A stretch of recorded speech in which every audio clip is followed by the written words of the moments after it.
하는데요. 아주 어마어마하게 핵심적인 내용이 들어있네요. 디도서 2장 11절에서 13절까지는 우리 그리스도인들의 과거, 현재, 미래가 압축되어서 나왔는데 정말 이렇게 놀라운 구절이 있을까 싶을 정도로 되어 있죠. 네, 다시 한번 이 11절서부터 13절까지 일단 확인을 하고 14절로 가겠습니다. 11절 구원을 가져다 주시는 하나님의 은혜가 모든 사람에게 나타나. 자, 여기까지는 이제 모든 사람에게, 그러니까 칼빈주의는 잘못됐구나. 왜? 은혜는 모든 사람에게 나타났어요. 특정한 사람에게만, 정해진 사람에게만, 선택된 사람에게만 나타난 게 아니거든요.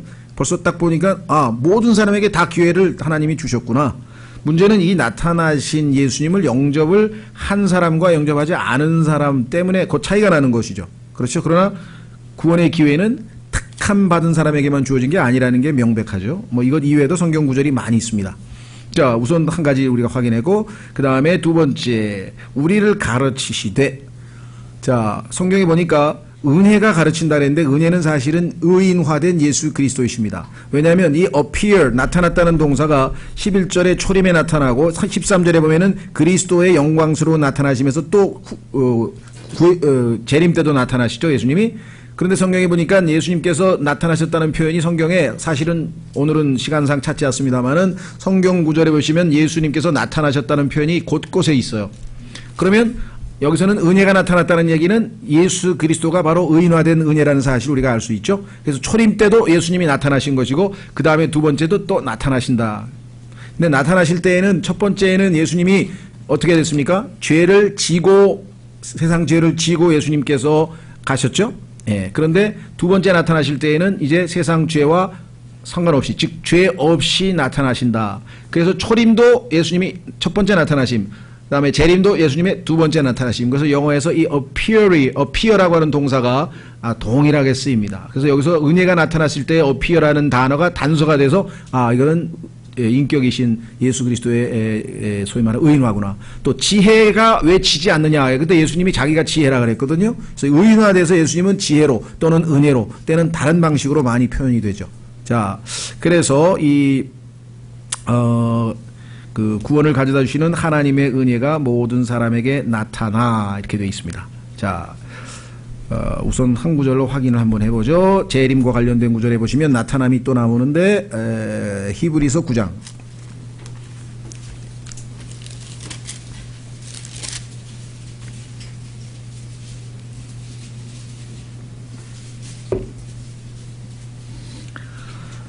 자, 히브리서 9장에 보시면 이렇게 되어 있습니다.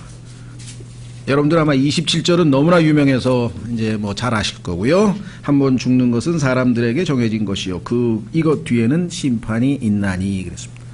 이 세상에서 가장 큰 거짓말, 제가 거리 설교할 때 이 말씀을 자주 하는데요. 이 세상에서 가장 큰 거짓말이 있습니다. 그것은 죽으면 끝이라는 거짓말입니다. 죽음 후에는 심판이 있습니다. 죽음이 끝이 아닙니다. 여러분 속지 마십시오. 죽음이 끝이 아닙니다. 그래서 사람들에게 이제 주의를 끌죠. 죽음 후에는 반드시 심판이 있습니다. 거기에 서셔야 됩니다. 그렇죠? 여기 나와요. 심판이 있습니다. 우리는 이제 그리스도의 심판석에서 구원받은 사람들은 상급에 관한 심판을 받지만 구원받지 못한 사람은 백보자 큰 왕자 심판에 가서 지옥으로 가는 심판을 받게 되겠죠.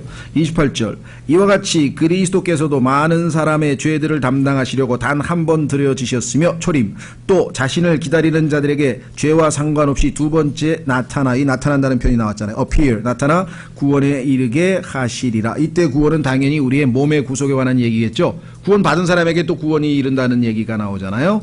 그러니까 올바로 나누어 공부해보면 구원이란 말이 때로는 몸에 관한 구원, 때로는 혼에 관한 구원, 이게 구분이 돼야 되겠고, 그 다음에 여기서 중요한 단어, 사실은 여기 보면 죄와 상관없이 할 때 와 상관없이란 말이 이탈릭체로 써 있어요. 그렇죠? 자, 헬라어 히브리어 성경을 영어로 번역할 때 영어와 헬라어 히브리어 원어와의 차이점 때문에 영어에다가 한두 단어를 더 첨가해야 될 경우가 있어요. 왜냐하면 그렇지 않으면 영어 말이 성립이 안 돼요. 영어 말이.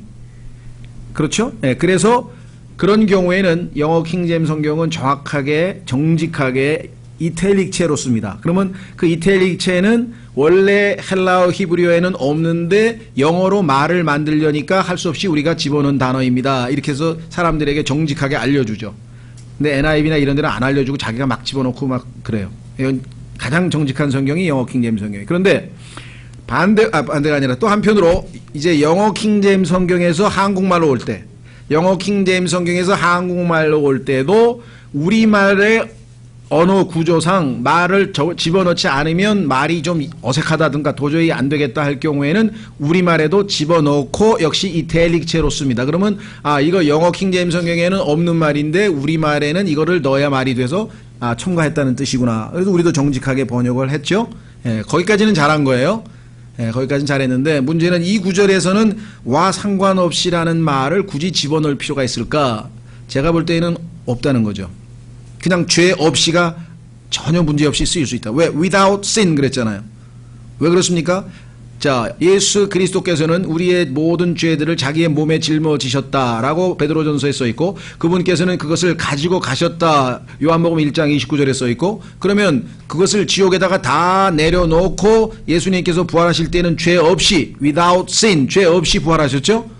그렇잖아요. 지옥에다 우리의 죄들을 다 내려놓고 부활하실 때에는 예수님이 죄 없이 하늘로 올라가셨으니까 셋째 하늘에서 지상으로 내려올 때는 당연히 죄 없이 without sin 죄와 상관없이란 말을 굳이 써야 될 이유가 전혀 없다는 거죠. 제가 볼 때에는. 무슨 말이 이해가 되셨어요? 그래서 이거는 이태릭절을 굳이 쓸 필요가 없지 않을까. 이건 제 개인적인 생각입니다. 또 번역자는 무슨 이유가 있어서 쓰셨을 수도 있어요. 그러니까 단정적으로 또 어디 가가지고 김명균 목사가 그러는데 번역이 잘못됐다고 뭐 그랬다 이러지 마시고 번역이 없어도 의미가 얼마든지 통할 수 있다. 저는 그렇게 말씀을 드린 거예요. 이해가 되시겠죠?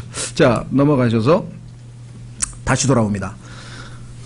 11절 구원을 가져다 주시는 하나님의 은혜가 모든 사람에게 나타나 두 번째 우리를 가르치시되 뭘 가르치느냐 이게 중요한 겁니다. 11절은 우리의 과거입니다. 구원을 이미 받았어요. 과거에. 13절은 우리의 미래입니다. 예수님이 오시는 걸 기다리고 있어요. 문제는 어디에 있냐 11절이 중요한 거죠. 11절 11절이 뭐예요? 12절 12절이 여러분과 저의 현재예요. 현재 이 5가지 과목을 공부하고 있느냐 이 말이에요. 여러분들이 지금 이 5가지 과목을 필수 과목을 공부하고 있느냐 이 말이에요. 그럼 예수님이 뭘 가르쳐 주느냐 우리에게. 첫째 세상에 속한 정욕들을 우리가 거부하고 세상에 속한 정욕들. 그 다음에 앞부분은 경건치 아니한 것. 그러니까 하나님의 은혜의 학교라는 데가 있어요. 여기 나와 있잖아요. 은혜가 가르쳐 주시니까. 뭐 어떤 사람은 고난을 다 겪고 나서 제가 이제 대학을 졸업했습니다. 무슨 대학이라니까 고래대학이라고. 고래대학. 그래서 안암동에 있는 고려대학이 아니 그게 아니고 고래 물고기 고래대학. 고래대학이 뭐예요? 그러니까 요나가 감옥에 고래에게 갇혀가지고 고난을 당하면서 그래서 그걸 고래대학교라고 그러고 이제 고난을 겪었다 이거죠. 이제 고난을 겪으면서 하나님 앞에 많은 영적인 성숙을 얻었다. 그래서 이제 재밌게 고래대학교라고 저도 이제 여기다가 붙이죠. 은혜대학원이라고 여기 한 단계 높여서 은혜신학원 여기 나와있죠. 은혜가 가르치는데 은혜. 2가지는 거부하는 걸 가르쳐주고 3가지는 배우는 걸 가르쳐줘요. 2과목은 네거티브한 거고 3과목은 포지티브한 건데 첫째 뭐냐 잘 기억하세요. 경건치 아니한 것 ungodliness 이게 참 우리말로 번역이 어려워요. 경건하다 그러면 막 절에 가면은 막 분위기가 검숙하고 막 그런 걸 경건하다고 생각하는 그런 의미의 경건이 아니고 하나님과 관련된 거예요. 그러니까 하나님의 스타일, 취향, 코드에 맞느냐 안 맞느냐예요. 내 생활이 언어 생활이 됐던 신앙 생활이 됐던 학교 생활이 됐던 아니면 이웃과의 관계가 됐던 내가 무엇을 하든 나라고 하는 사람이 행하는 인간으로서의 모든 활동이 하나님하고 코드가 맞는 스타일이냐 하나님하고 잘 안 맞는 스타일이냐 하나님하고 어울리느냐 어울리지 않느냐 하나님과 어울릴 때는 그것을 godliness라고 하고 하나님하고 잘 안 맞을 때에는 ungodly라고 하는 것이. 그래서 예를 들면 뭐 어떤 특정한 걸 얘기하기는 참 쉽지 않지만 내가 사는 라이프 스타일이 있었는데 예를 들면 하나님은 그걸 별로 안 좋아한다.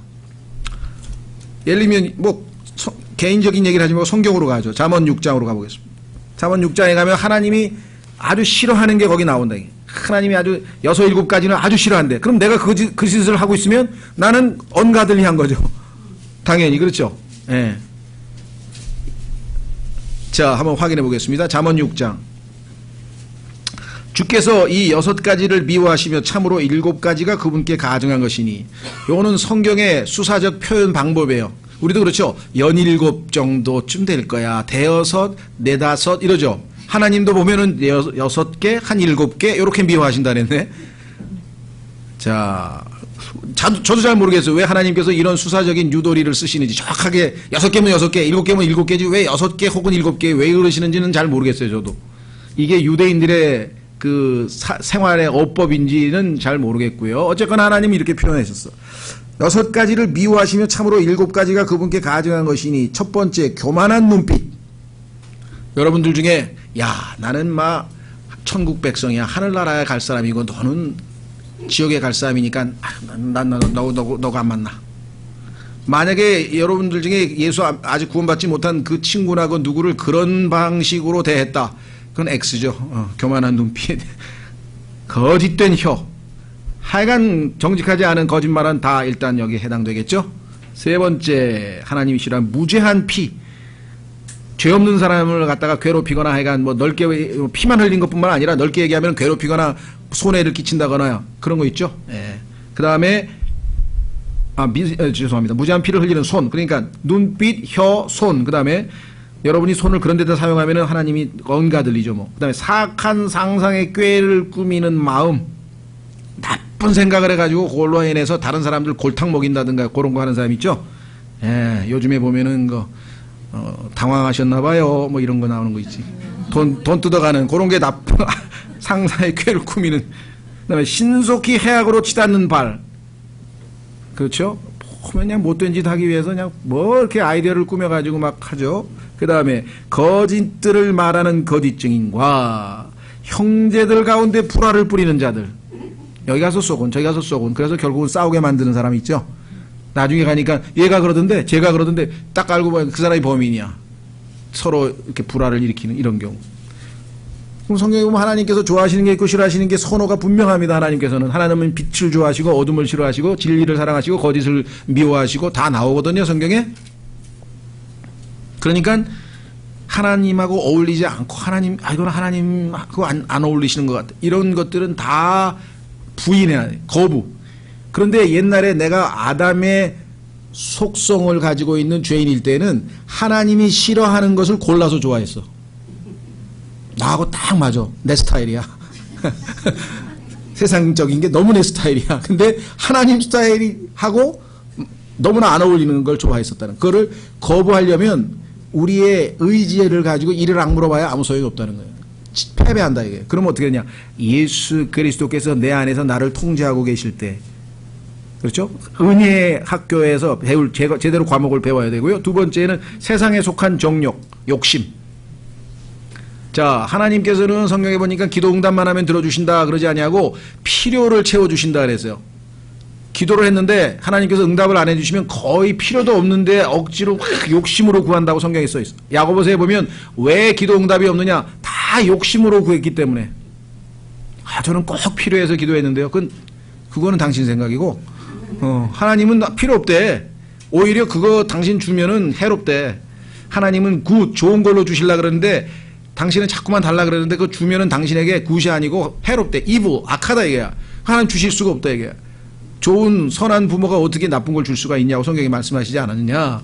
그러니까 하나님이 안 주시면 그게 나에게 나쁜 건가 보다. 첫째, 그렇게 믿으면 되고, 왜 하나님은 좋으신 분이니까. 두 번째, 좋긴 좋은데 지금은 아닌가 보다. 타이밍이 조금 더 기다려야 되나 보다. 기다리면 될 거 아니야 이거. 계속 기도하면서. 그리스도인은 답이 그거예요. 안 주시면 둘 중에 하나예요. 지금은 아직 때가 아닌가 보다. 아니면 하나님이 이게 나에게 좋지 않기 때문에 안 주시는구나. 세 번째, 만약에 제대로 하나님 뜻대로 기도하면 뭐예요? 주시지 뭐. 그럼 받으면 되는 거고. 셋 중에 하나야. 기도하면 셋 중에 하나라고요. 자, 그래서 여기 나와 있는 것처럼 두 가지. 그러니까 거부할 수 있는 능력. 주님께서 우리 안에 나를 통제하실 때에는 이 두 가지를 거부할 수 있어요. 그런데 그렇지 않으면 끌려가서 이것에 그냥 말려 들어가 가지고 아주 그냥 이 욕심 속에서 허덕이다가 그냥 신앙이고 뭐고 다 내팽개치는 사람도 있고요. 그 다음에 너 그리스도인이냐? 근데 지금까지 살아온 라이프 스타일이 좀 왜 그래? 그런 소리 또 듣겠죠. 그렇죠? 예. 자, 그래서 두 가지는 거부. 그 다음에 세 가지는 배워야 돼. 첫째는 뭐냐? 이 현 세상에서. 그래서 지금 여러분과 제가 해야 될 일이 바로 이거죠. 왜? 오는 세상에서는 우리에게 영광이 기다리고 있다 그랬잖아요. 오는 세상. 그렇죠? 그런데 지금 이 현 세상에서는 세 가지를 부지런히 배워야 돼. 그렇죠? 그래서 예수님께서 뭐라고 얘기했습니까? 내게 와서 내 멍에를 메고 배우라. 그렇죠? 내 멍에를 메고 배우라. 주님이 말씀하셨대요. 배우라. 내가 가르쳐주마. 왜? 첫 번째는 뭐냐? 맑은 정신을 가지고, 첫 번째는 내 자신에 대한 얘기예요. 나와 내 자신의 관계. 내가 맑은 정신을 갖고 생각할 것을 생각하고 올바른 것을 생각하고 마땅히 생각한 것을 생각해야지. 그렇지 않고 생각을 엉뚱한 걸 했다. 그렇죠? 그러면 그 생각대로 행동을 해버린단 말이에요. 인간은. 잠언에 보면요, 자기가 머릿속에 무슨 생각을 했느냐가 그 사람이라고 써 있어요. 그러니까 마귀는 우리에게 하나님의 말씀이 아닌, 예수님의 생각이 아닌, 하나님의 생각이 아닌 다른 거를 집요하게 집어넣으려고 그래요. 제일 쉽게 오는 건 뭡니까? 예, 미디어예요. 미디어. 그러니까 여러분이 눈의 70%, 귀의 70%를 세상적인 걸로 다 소비하고 하나님의 말씀을 듣거나 읽는 데는 10%도 안 썼다. 그러면 뭐 70%가 세상적인 생각으로 점령을 당하는 거예요. 그러니까 마귀가 완전히 우리를 장악해버린 거예요. 그렇죠. 그래서 믿음은 어떻게 해요? 들음에서 난다. 많이 들으면 생각이 점점 맑은 정신, soberly, 여기 나와 있는 방식으로 바뀐다. 하나님의 말씀으로, 하나님의 사고방식으로. 그래서 그것을 예수님의 생각이라고 고린도전서 1장 16절에. 예수님의 생각, the mind of Christ. 예수님처럼 마인드가 딱 바뀌어. 그렇죠? 그게 첫 번째야. 두 번째는 뭐냐? 여기 나와 있죠? righteously. 여기 보니까 올바르게, 의롭게라고 돼 있죠? 의롭게. 의롭게는 뭐냐? 여러분 옆에 있는 사람, 여러분 이외의 다른 사람에게 내가 예수님이 대해주는 그 방식으로 대했냐 이게. 예수님은 내가 엄청 죄인인데도 사랑으로 대해주셨죠. 내가 아주 뻔뻔스러운데도 불쌍하게 대해주셨죠. 내가 정말 인간 같지도 않은데도 너무너무 자상하게 대해주셨어요. 너무너무 친절하게 대해주셨어요. 예수님이 나에게 대해주신 그 방식대로 나도 다른 사람에게 대해줬느냐? 배운 적이 없으니까 우리는 배워야 된다게. 누구에게? 예수 그리스도께 배워야 돼. 그래서 여기서 두 번째는 대인관계를 얘기한단 말이에요. 내가 나 이외에 다른 사람들에게 어떻게 대해줘야 되느냐? 그 대해주는 것이 하나님 보시기에 옳지 않다. 그렇기 때문에 하나님께서 하늘로부터 진노가 나타난다고 로마서 1장에 써있다.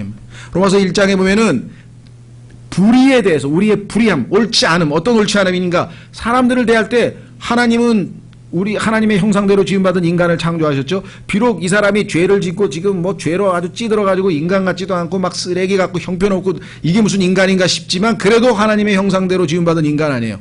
그러니까 하나님은 이런 자를 위해서도 십자가에서 죽으셨잖아요. 우리도 그렇게 대해주냐 이 말이에요.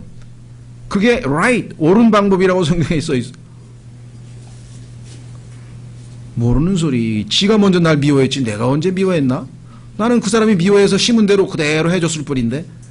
또 그런 분이 있어요? 그렇죠? 네. 그러면 예수님께서 내가 예수님에 대해서 예수님 믿기 전에 행했던 그대로 예수님이 날 대해주면 난 뭐 어디로 가 있는지도 모르겠는데.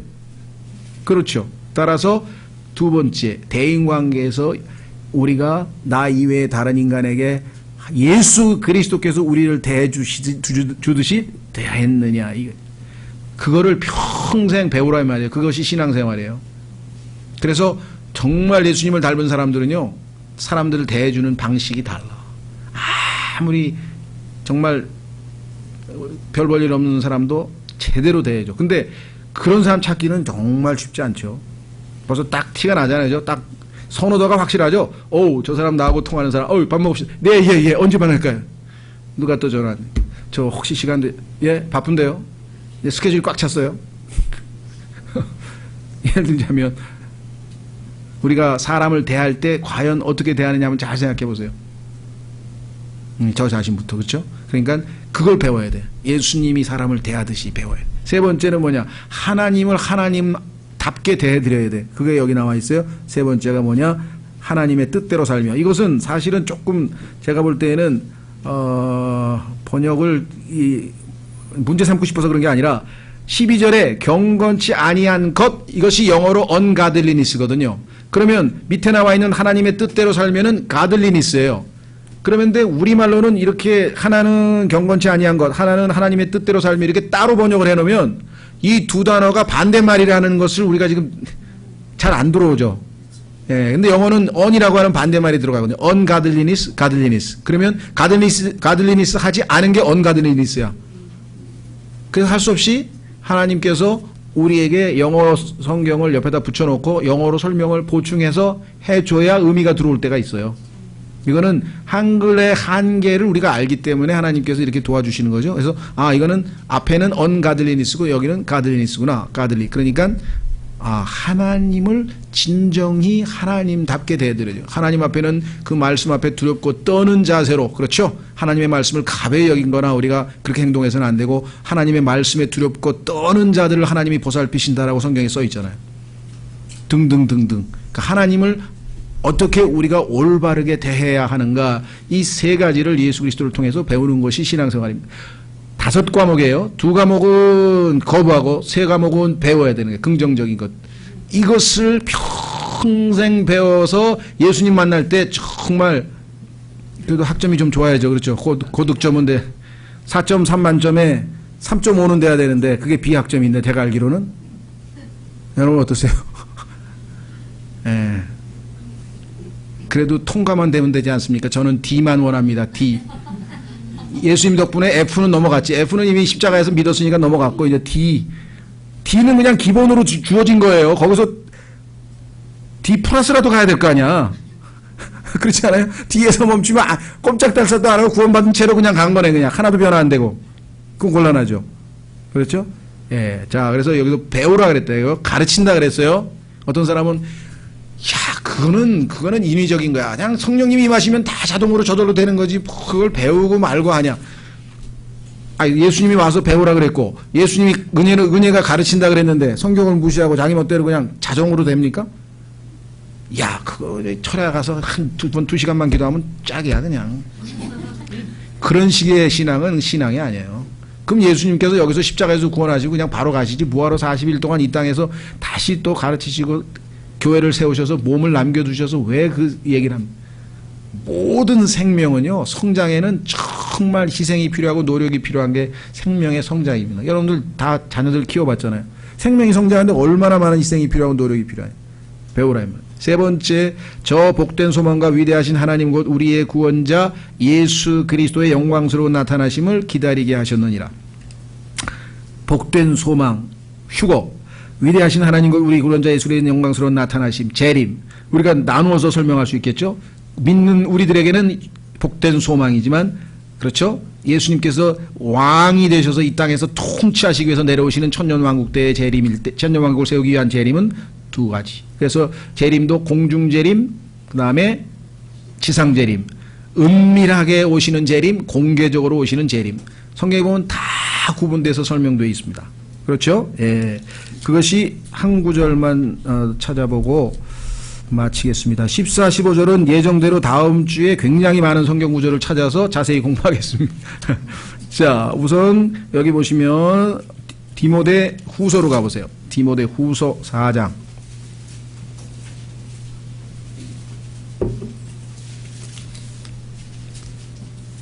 (1절) 디모데 후서 4장 1절. 그러므로 내가 하나님 앞과 주 예수 그리스도 앞에서 곧 친히 나타나실 때에 자신의 왕국에서 산자와 죽은 자를 심판하실 분 앞에서 내게 명하노니, 이렇게 돼 있죠. 자, 여기도 보면은요, 우리말은 명쾌하지가 않아요. 그래서 할 수 없이 영어 도움을 좀 받아야 되는데 그게 무슨 소리냐. 여기 보면은 뭐라고 돼 있나 잘 보세요. 곧 친히 나타나실 때에, 그렇죠. 이게 휴거에 관한 얘기입니다. 두 번째, 자신의 왕국에서, 요거는 천년왕국의 시작이죠. 그러면은 두 가지 차이점을 아시겠죠. 예, 아까도 휴거와 그 다음에 7년 후에 있게 될 지상재림, 공중재림과 지상재림에 대한 얘기죠. 근데 이제 우리말은 곧 신이 나타나실 때에 자신의 왕국에서 이렇게 하니까 이게 두 가지라고 구분이 안 돼요. 근데 영어에는 지금 중간에 and, 콤마와 and로 딱 구분이 돼 있어요. At his appearing, 콤마, and his kingdom 하고 딱 두 개로 나눠져 있죠. 그렇죠? 예, 그래서 우리가 두 가지가 다르다. 즉 우리는 심판을 받지만 죄에 대한 심판은 십자가에서 이미 예수님과 함께 받았기 때문에 죄에 대한 심판을 받는 것이 아니라 예수님 믿고 난 이후에 우리가 한 일들에 대해서 그것을 그리스도의 심판석이라 그랬어요. 그리스도의 심판석. 그리고 나중에 1000년 후에 예수 그리스도를 받아들이지 않은 사람들이 받는 심판은 크고 흰 왕좌의 심판이라 이렇게 되어 있어요. 두 가지가 다릅니다. 그렇죠? 예, 그래서 한 번 죽는 것은 사람들에게 정해진 것이고 그 후에는 심판이 있다고 했을 때 우리는 죄에 대한 심판은 이미 받았고, 그렇죠? 나중에 이 일에 대해서는 그리스도의 심판석에서 심판을 받을 것이고, 자, 한 가지 더 있어요. 여러분과 제가 매일매일 우리 자신을 심판합니다. 근데 이제 그 단어는 우리 성경에서는 우리가 우리를 심판한다니까 심판하면 막 벌 주고 지옥에 보내는 것처럼 느낌이 들어오니까 그걸 판단이라고 번역했어요. 그러니까 영어에 judge라고 하는 단어가 있는데 이 judge라는 단어는 영어로는 한 단어인데 우리가 우리 스스로를 심판한다는 얘기는 뭐냐면 내가 하나님의 말씀에 비춰보니까 게으르구나. 내가 하나님의 말씀에 비춰보니까 하나님이 하지 말라는 일을 하고 있구나. 그러면 스스로 심판해서 판단해서 자백을 해서 용서를 받아서 다시 깨끗한 마음 상태로 주님을 다시 섬기는 거죠. 이게 요한일서 얘기한 것처럼. 그래서 성경에서 보면은 너희 스스로가 늘 우리를 심판해야 되는. 그거는 뭐예요? 아들로서의 심판이에요. 그러니까 하나님께서 죄인으로서의 우리의 심판은 십자가에서 이미 끝났고 일꾼, 종으로서의 심판은 미래의 그리스도의 심판석에서 있을 것이고 지금 현재는 하나님의 아들의 신분인데 아들답지 못하게 못 살 때, 하나님의 아들답게 못 살 때 자백하고 용서받고 다시 아들로서의 그 삶을, 거룩한 삶을, 하나님의 아들다운 삶을 살아야 되는 거잖아요. 못 살면 스스로를 심판하고 빨리 용서받고 자백하고 다시 또 출발하고, 그것이 우리의 매일매일의 아들로서의 심판이죠. 그렇죠? 예. 자, 그래서 우리는 다음 시간에 그 14절은 굉장히 찾을 구절이 많아. 이게 예수님이 우리에게 해주신 내용이 너무 압축되어 있어서 성경 구절을 좀 많이 찾아야 될 것 같아요. 그래서 오늘은 다음 시간에 우리가 14, 15절을 좀 살펴보도록 하고요. 예, 오늘은 좋은 간증으로 또 들었으니까 다 같이 일어나셔서